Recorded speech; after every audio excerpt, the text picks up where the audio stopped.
Mga ka-farmers, mag-spray tayo ngayon para sa first aid sa ating white flies. Ito ay dagdag kaalaman para sa mga small farmers dyan na nagsimula ay ginagamit natin ito sa ibang mga taniman, mga ka-farmers, sa mga green leaf hopper at saka yung mga uod.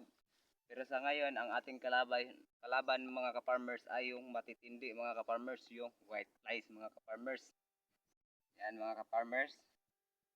Ito ay 40 ml, dalawang scoop lang ang ating ginagamit. Yan, tapos ating tunawin dito sa balde. At saka itong downy. Isang sachet bawat 16 liter mga ka-farmers. Yan. Ihalo muna natin bago natin itimpla sa ating knapsack sprayers na 16 liters mga